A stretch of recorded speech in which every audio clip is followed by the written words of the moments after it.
नमस्कार, जनसत्ता लाइव में आपका बहुत बहुत स्वागत है। आज मुकाबला है पंजाब और आरसीबी का। पूरा देश इस मुकाबले का इंतजार कर रहा है क्योंकि इस बार दोनों ही टीमें पहली बार आईपीएल की ट्रॉफी जीत सकती हैं। क्योंकि एक तरफ है आरसीबी, दूसरी तरफ है पंजाब। विराट कोहली की टीम को है 18 साल से इस ट्रॉफी का इंतजार, तो प्रीति जिंटा की टीम को भी इस ट्रॉफी का इंतजार है। पिछली बार वीर को ट्रॉफी जिताने वाले श्रेयस अय्यर इस बार जारा के कप्तान बने हैं, तो रजत पाटीदार इस बार विराट कोहली की टीम की कमान संभाल रहे हैं। दोनों ही टीमें इस साल लीग में अच्छा प्रदर्शन करके पहुंची हैं। पंजाब की टीम लीग को नंबर 1 पर फिनिश किया था, जबकि अगर बात करें आरसीबी की तो नंबर 2 पर रही थी। अगर बात करें विनिंग की तो दोनों टीमों ने इस साल बराबर की जीत दर्ज की है, बस रन रेट की वजह से आगे पीछे हुए हैं। और इन्हीं दोनों टीमों के बीच इस बार का मुकाबले का फाइनल खेला जा रहा है। बराबर की टीमें हैं, बराबर का प्रदर्शन है। इस मुकाबले में कैसा खेल दिखाएंगी ये किसी ने सोचा नहीं होगा।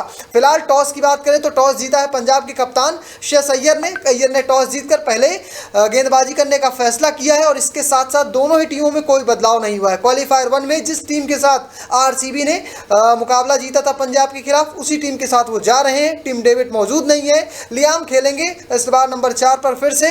इसके अलावा अगर बात करें श्रेयस अय्यर की तो चहल टीम में मौजूद है। पिछली बार जरूर क्वालीफायर 2 में उनकी उंगली पर थोड़े से स्ट्रेचेज आए, लेकिन अब वो पूरी तरह से फिट है, टीम में बने हुए। प्लेइंग 11 बिल्कुल सेम नजर आएगी, यानी विजय कुमार विश्वास होंगे, साथ में चहल होंगे। चहल इंपैक्ट प्लेयर के तौर पर खेलते नजर आ सकते हैं। तो फिलहाल गेंदबाजी पंजाब की है, बल्लेबाजी आरसीबी की है। और इस मुकाबले में हमारे साथ है बात करने के लिए तनिष्क और साथ में सर आलोक सर। तो फिलहाल क्या लगता है सर, आपसे शुरुआत करते हैं। पहला सवाल ये, कौन जीत रहा है और जीत क्यों रहा है? देखिए, ये कहना अभी बड़ा मुश्किल है कि कौन जीत रहा है, लेकिन टॉस चूंकि श्रेयस अय्यर के पक्ष में गया है, इसलिए शायद वो परिस्थितियों का लाभ उठा पाएँ।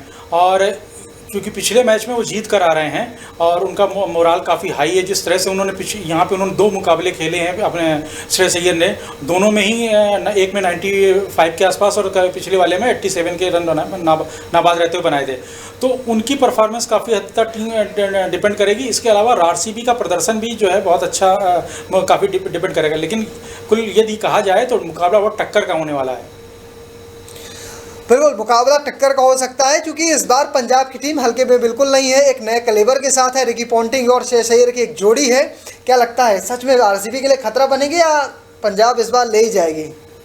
थोड़ा सा टॉस जो है यहाँ पे मुझे लगता है कि इस ग्राउंड पे अहम हो जाता है, क्योंकि जब आप पहले बल्लेबाजी करते हैं और बार बार आप देखते हैं कि हर पारी में ही लगभग नरेंद्र मोदी स्टेडियम में 200 से ज़्यादा का स्कोर बनता है। तो मुंबई के खिलाफ पिछले मैच में यही मैच हुआ। मुंबई के खिलाफ इससे पहले किसी ने 200 से ज़्यादा का टारगेट नहीं चेज किया था। ट्रेंट बोल्ट और बुमराह जैसे गेंदबाज के होने के बाद भी 200 से ज़्यादा का टारगेट चेज हुआ। बिल्कुल, तो उसको देखते हुए पंजाब किंग्स का कॉन्फिडेंस हाई होगा। और मुझे अभी लगता है कि फिलहाल जो जैसी स्थिति है, अगर 200 से ज़्यादा रन भी बनता है तो ये मान के चलेंगे कि हम चेज कर सकते हैं। तो मुझे लगता है कि फिलहाल अभी एज पे पंजाब है। अगर 200 रन भी बनाती है आरसीबी की टीम तो उसे पंजाब चेस करने का दमखम रखती है। और ये सिचुएशन बिल्कुल आरसीबी जिस के सामने, मतलब पंजाब के सामने मुंबई वाली होगी। आप जोश हेजलवुड के 4 बॉल निकाल दीजिए, अगर उन्हें अच्छे तरीके से आप खेलते हैं बिना विकेट गंवाए और उन 4 ओवर में 24 रन भी बना लेते हैं, तो आपके पास 16 ओवर होंगे सामने, चाहे जितने रन हो उसे आप चेस करने के लिए। यानी लगभग 116 ओवर में आपको 170 से 180 रन बनाने का दमखम अगर पंजाब दिखाती है तो बड़े आराम से चेस कर सकती है। और इस बार खास बात रही है पंजाब को लेकर कि उसके जो अनकैप प्लेयर हैं वो काफ़ी अच्छा प्रदर्शन दिखा रहे हैं। खास करके प्रभसिमरन की बात करें तो टॉप स्कोरर है इस टीम के। प्रियांश आर्या अच्छा प्रदर्शन दिखा रहे हैं, शशांक अच्छा प्रदर्शन या कहीं अच्छी तरह से फिनिश कर रहे हैं। वहीं अगर दूसरी तरफ आरसीबी की बात करें तो आरसीबी ने इस बार टीम ही गजब की चुनी है कि इस बार अब तक जो 14 मुकाबले 15 मुकाबले टीम खेल चुकी है, इन 15 मुकाबलों में से 9 बार ऐसा हुआ है कि अलग अलग प्लेयर ऑफ द मैच चुने गए। यानी हर प्लेयर अपने आप में एक कह सकते हीरो बनकर उभरा हुआ है।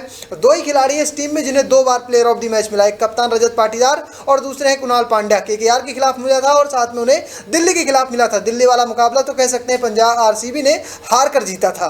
तो ये सिचुएशन है फिलहाल। और यहाँ पर जो अगर बात करें दोनों टीमों के हेड टू हेड रिकॉर्ड थी, दोनों टीमों ने 36 मुकाबले इस अब तक आईपीएल में खेले हैं और यहाँ पर दोनों टीमें 18-18 पर बराबरी पर हैं। यहाँ पर जो जीतेगा वो आगे जाएगा। सर क्या लगता है?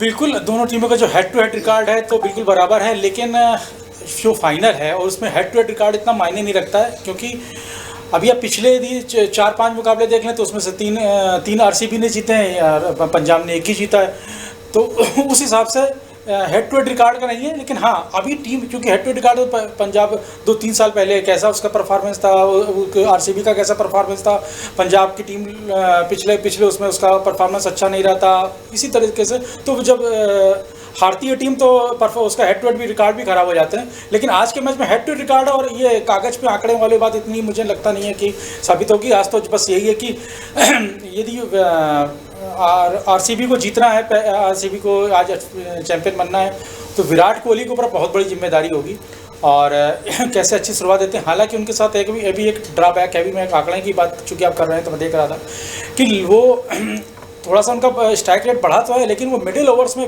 वो थोड़े धीमे हो गए हैं, खासतौर से 7 से 12-13 ओवर पे पावर प्ले के बाद वो काफ़ी धीमे हो गए हैं। उनका स्ट्राइक रेट मतलब उनसे कम स्ट्राइक रेट सिर्फ अजिंक्य रहाणे और केएल राहुल का है। तो ये चिंताजनक बात है कि तो यदि ये इसका मतलब ये भी है कि तो ज़्यादा खेल गए तो भी वो आरसीबी को नुकसान हो सकता है। अगर विराट कोहली पूरे ओवर खेलते हैं तो कहीं ना कहीं नुकसान ये होगा कि आरसीबी की टीम 200 नहीं बना पाए। क्या लगता है? देखिए, जिस तरीके से विराट कोहली फिलहाल जिस तरीके से खेल रहे हैं, जिस तरीके से उनकी बल्लेबाजी रही है, निश्चित तौर पे उनके रोल में तो चेंज है।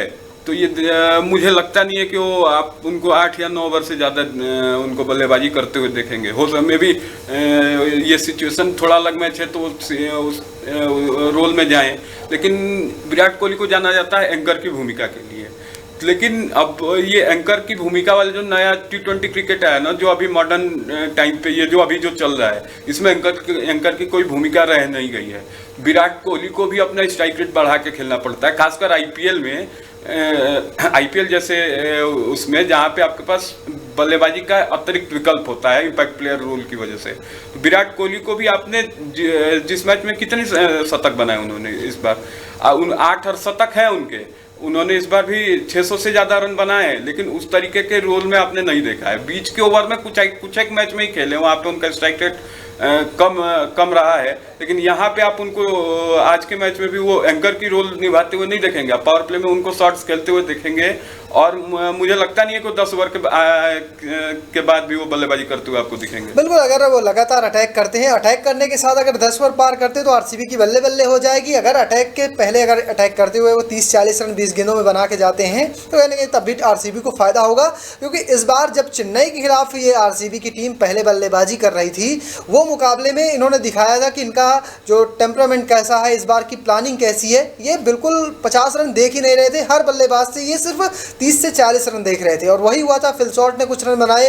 कुछ विराट कोहली ने बनाए, रजत पाटीदार थोड़ी अच्छी बड़ी इनिंग खेल गए। उसके अलावा सभी बल्लेबाजों ने कह सकते हैं 20-30 का योगदान दिया और टीम चेपॉक जैसे मैदान पर स्लो पिच पर 200 रन पर पहुंची थी। तो अगर कुछ ऐसा खेल दिखाते हैं, उसी टेम्पलेट के साथ जाते हैं, तो हो सकता है नरेंद्र मोदी स्टेडियम में, जैसे हमने बात कर रही थी, रेड और ब्लैक सॉइल के इस पिच पर मुकाबला हो रहा है, इस पिच पर 200 रन तो बनने हैं। अगर ये इस तरह से बल्लेबाजी होती है तो कहीं नहीं गए 250 रन या कहें 240 रन। अगर 240 रन बनते हैं तो पंजाब के लिए भी आसान होने वाला नहीं है। लेकिन अगर कोई बल्लेबाज टिकता है या फिर लंबा समय लेता है, विराट कोहली अगर थोड़ा रुकते हैं, बीच में अगर शुरुआती झटके लगते हैं, तो बीच एक बड़ी समस्या होगी कि लियाम टीम में शामिल है, टिम डेविड चोटिल है जिस वजह से टीम में जुड़े नहीं है। तो लियाम के साथ जाना कह सकते हैं आरसीबी एक बोल्ड फैसला है। उनके पास जेकब बेथल भी मौजूद नहीं है, तो सिर्फ और सिर्फ लियाम एक ऑप्शन बचते हैं और ऐसे में लियाम के साथ जाना कहने के दोधारी तलवार है। क्या लगता है?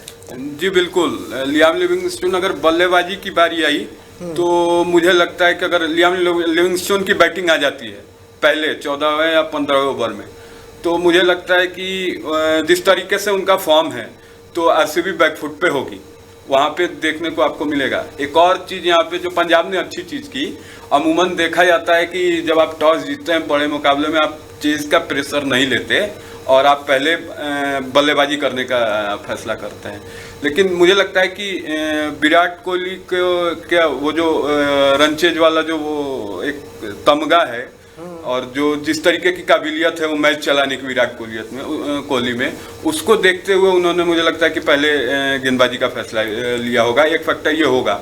जहाँ तक लिविंगस्टोन की बात है तो मुझे लगता है कि वो अगर उनकी बल्लेबाजी उनके लिए परेशानी के लिए सबब होगा। टिम डेविड का ना खेलना आरसीबी के लिए निश्चित रूप से परेशानी का सबब है। टिम डेविड भी उन 9 खिलाड़ियों में शामिल है जो मैन ऑफ द मैच हुए आरसीबी के लिए, और वो हारे हुए मैच में मैन ऑफ द मैच हुए हैं। ये बहुत बड़ी बात है कि हारे हुए मैच में अगर आपको प्लेयर ऑफ द मैच मिलता है तो ये बहुत बड़ी बात होती है और आपकी काबिलियत को दिखाती है। मैच फिनिश करने की काबिलियत टिम डेविड जैसी, और आरसीबी के किसी खिलाड़ी पे कोई है तो वो जितेश शर्मा थोड़ा बहुत मैच कर सकते हैं। उनके लखनऊ के खिलाफ मैच में वैसी बल्लेबाजी देखने को मिली, लेकिन क्या जितेश शर्मा कंसिस्टेंट है, इस पे बहुत बड़ा सवाल है। क्या फाइनल में को ऐसा खेल पाएंगे? उन्होंने मतलब आईपीएल ही बहुत ज़्यादा उन्होंने खेला है, लेकिन बड़े मैच का तजुर्बा तो उनके पास भी नहीं है। तो मुझे लगता है कि आरसीबी के लिए 2 या 3 विकेट गिरने के बाद थोड़ी समस्या पैदा हो सकती है। बिल्कुल, आपके कई सारे सवाल थे, मतलब आपने कई सारी बातें कही। चेज मास्टर, आपको बता दूं कि आरसीबी ने आज तक 3 फाइनल खेले हैं। विराट कोहली चेज मास्टर का तबका उनके पास ज़रूर है, लेकिन तीनों ही मुकाबले आरसीबी फाइनल में जब भी हारी है वो चेस करते हुए आ रही है। 2009 में 6 रन से हारी थी, 2011 में 54 रन से हारी थी और 2016 में 8 रनों से मुकाबला हारी। तो इस बार आरसीबी के फैंस के लिए ये भी अच्छी बात है कि आरसीबी इस बार पहली बार कह सकते हैं कि रन पहले बनाएगी और उससे फिर डिफेंड करेगी, तो कह सकते हैं चीज़ें बदल सकती हैं। क्या लगता है सर, विराट कोहली के चेस का तमगा बड़ा था या फिर पुराने रिकॉर्ड तो भारी पड़ जाएंगे? नहीं, विराट कोहली के जैसा कि तनिष्क ने भी बोला कि विराट कोहली चेज मास्टर कहे जाते हैं, इसके कारण श्रेयस अय्यर के दिमाग में ये बात रही होगी कि ऐसा ना हो कि मैं 250 का रन बना के, क्योंकि पिछले मैच में ही आप इसी मैदान पर 200 से ज़्यादा रन बनाकर चेज करके आ रहे हैं। तो आरसीबी के पास भी बहुत अच्छी बैटिंग लाइनअप है, और इम्पैक्ट करने के बाद जब आपके पास 8 में से 9 बल्लेबाज तक बल्लेबाजी करने वाले हो जाते हैं, तो आप ये नहीं कह सकते कि मैच कब आपके हाथ से निकल जाएगा। आप इसको नहीं कह सकते, क्योंकि जरा सा आप लूज हुए मैच चला जाएगा। तो चेज मास्टर, अब वो चेज मास्टर वाली बात अभी यहाँ पे इसलिए भी ख़त्म हो गई कि ये भी जैसे तनिष्क ने ही बोला कि 10-11 वो एंकरिंग की, अब इस समय मौजूदा T20 में एंकर की कोई भूमिका ही नहीं है, क्योंकि आपके पास खुद ही 8-9 बल्लेबाजों के साथ आप खेल रहे हैं।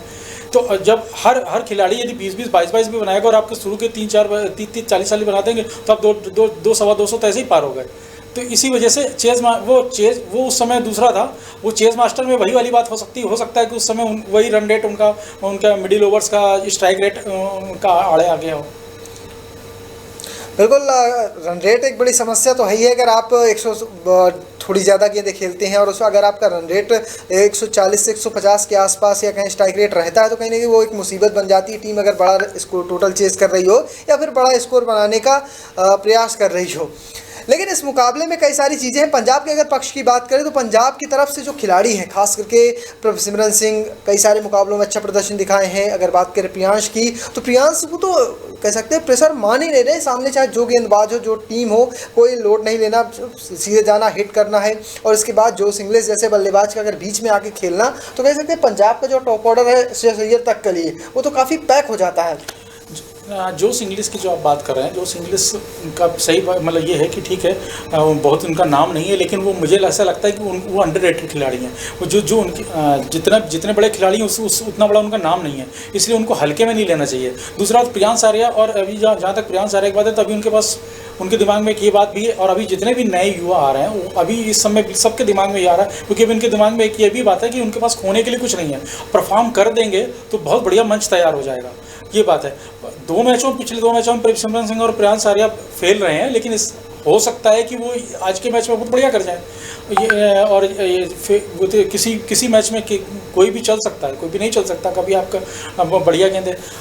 पंजाब के सामने एक थोड़ा सा ड्रॉबैक ये है कि श्रेयस अय्यर का जोश हेजलवुड के खिलाफ बहुत खराब रिकॉर्ड है। वो 4 बार आउट कर चुके हैं उनको, बिल्कुल, और उनके खिलाफ शायद 11-12 में कहीं पड़ रहा था, 11-12 ही रन बनाए उन्होंने, मतलब टोटल। तो ये एक वही वाली बात है, जैसे बुमराह उसके बाद जब मुंबई ने गुजरात को हराया था तो लोग मीम चले थे कि 16 ओवर मैच जीतो। तो इसी तरह से पंजाब की भी एक टैक्टिस होनी चाहिए कि जो हेजलवुड के श्रेयस अय्यर के सामने या जो उनके सामने खिलाड़ी है वो श्रेयस अय्यर उनका कम से कम सामना करें, और या उनके तक उनका नंबर ना आए, तो कुछ ऐसा करना पड़ेगा। बिल्कुल, आपकी बात सही है। मतलब चीज़ें बदलनी पड़ेंगी, लेकिन एक खास बात, एक रिकॉर्ड और भी है श्रेयस का कि इस साल 3 इनिंग खेली हैं आरसीबी के खिलाफ, सिर्फ 15 रन बना पाए हैं, तो एक ख़राब रिकॉर्ड ये है। और आपको बता दूं सर कि इस पूरी टीम में, पंजाब की पूरी टीम में कोई भी ऐसा बड़ा प्लेयर नहीं है या कहीं ऐसा कोई सीनियर एक्सपीरियंस वाला प्लेयर नहीं जिसके रिकॉर्ड आरसीबी के खिलाफ कमाल के हों, चाहे इवन अर्शदीप सिंह हो, चहल हो, या फिर खुद श्रेयस अय्यर और बाकी बहुत सारे खिलाड़ी तो ऐसा है जिन्होंने 1 मुकाबला या 2 मुकाबला खेला है। लेकिन कई सारे ऐसे खिलाड़ी, खासकर प्रियांश आर्या, साथ में निहाल वधेरा, सुशांत सिंह, इनके इस मैदान में रिकॉर्ड्स कमाल के हैं। और अगर बात करें दोनों टीमों के रिकॉर्ड्स की तो आरसीबी ने 6 मुकाबले खेले हैं, 3 जीते हैं 3 हारे हैं, जबकि अगर बात करें पंजाब की तो पंजाब ने इस मैदान पर 4 मुकाबले जीते हैं, सिर्फ 2 मुकाबले में हारे हैं।